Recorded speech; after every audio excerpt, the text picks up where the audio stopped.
Bonjour à tous, c'est Yann du Pépite Lab. Aujourd'hui nous allons parler photos. Vous avez certainement des photos à la maison qui mériteraient un petit coup de baguette magique pour les rendre encore plus belles. Eh bien bonne nouvelle, la magie existe puisque sur votre ordinateur, si vous possédez un ordinateur Windows, vous avez un logiciel qui s'appelle Photo. C'est le logiciel qui s'ouvre à chaque fois que vous ouvrez une image. Ce logiciel renferme des possibilités qui vont vous permettre d'améliorer vos photos. C'est ce que nous allons voir ensemble aujourd'hui à travers 4 exemples. C'est parti!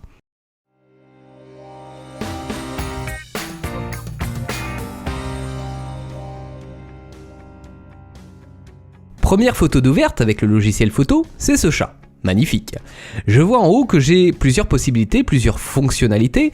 Tout d'abord, la fonction Zoom qui me permet de zoomer sur mon image grâce au petit curseur. Si je clique sur ma corbeille, je supprimerai mon image. Je pourrais également l'ajouter aux favoris.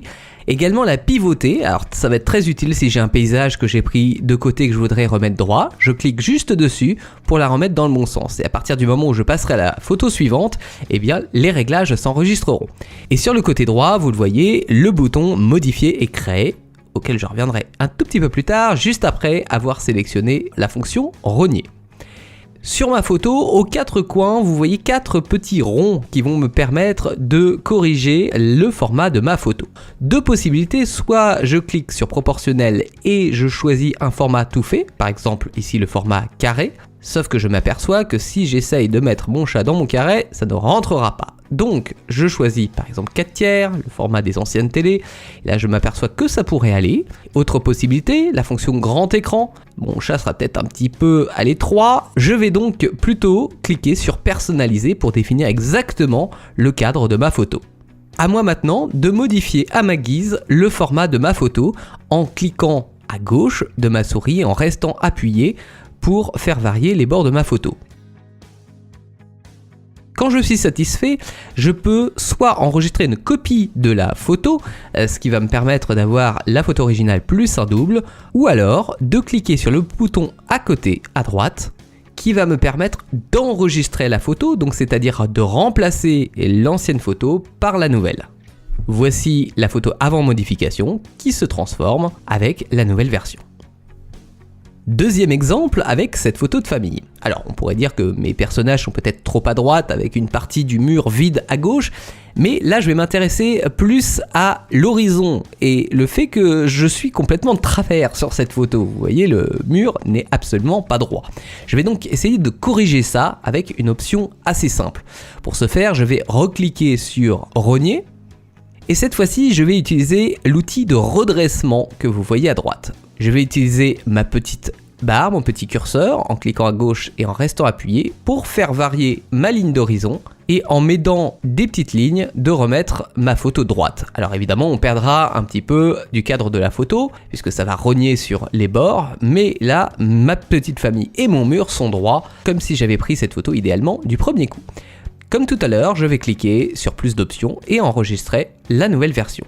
Troisième exemple avec cette photo d'un western. Alors idéalement reconstitué, par contre c'est vrai qu'en termes d'image, j'aimerais lui donner un aspect un peu plus d'époque, qui me fasse un petit peu rappeler dans mon imaginaire cette période. Pour cela, je vais utiliser le bouton modifier et créer. Puis sur modifier, je retrouve à droite mes fonctionnalités de rogner et pivoter, et vous le voyez au milieu j'ai 3 onglets. Je vais donc maintenant utiliser le deuxième onglet qui est l'option filtre. Alors ceux qui sont habitués des réseaux sociaux connaissent bien ces filtres qui permettent avec de l'intelligence artificielle de donner un rendu prédéfini à ces photos avec une ambiance particulière. Voici quelques exemples. Et le filtre qui me semble le plus approprié à cette ambiance un petit peu western est le filtre burlesque. Je vais donc cliquer dessus. Vous le voyez, en haut de ce filtre, j'ai la possibilité d'appliquer l'effet plus ou moins fort. Je suis donc là à 50%. Si j'augmente, j'obtiens une photo qui sera un petit peu une caricature de l'effet que je voudrais lui donner. Au contraire, si je mets l'effet à 0, eh bien je n'aurai plus du tout l'effet, je retrouverai ma photo initiale. Je vais donc appliquer le filtre à hauteur, pour ma part, de 20%, ce qui me semble être un bon compromis entre la photo originale et l'effet que je veux lui donner. Si je suis satisfait de mon effet, je clique sur enregistrer. J'ai donc la photo originale qui se transforme en la nouvelle version avec ce côté un peu plus d'époque. Dernier exemple avec cette jolie photo prise dans un champ au printemps. Je vais ici essayer de travailler sur mes couleurs, que je trouve ici fades et trop froides. Le printemps, le soleil, tout ça m'aspire à des tons beaucoup plus chauds que je vais essayer de retrouver. Pour ce faire, je vais cliquer sur Modifier et créer et recliquer sur l'onglet Filtre avec une fonctionnalité que l'on n'a pas utilisée tout à l'heure qui était d'améliorer votre photo. On va faire ici appel à l'intelligence artificielle de notre logiciel pour essayer de redonner vie à cette photo avec des couleurs beaucoup plus flatteuses. Alors évidemment, ça ne fonctionnera pas avec toutes nos photos, mais je vais regarder ce que ça donne ici. Et je trouve que là, l'effet améliore pas mal la photo. Comme tout à l'heure, vous voyez, j'ai une petite barre pour me dire que ici, l'effet est appliqué à 50%. Je peux donc le diminuer ou l'augmenter. Et là, je m'aperçois que si je l'augmente à 100%, eh bien j'aurai un rendu qui sera plutôt correct.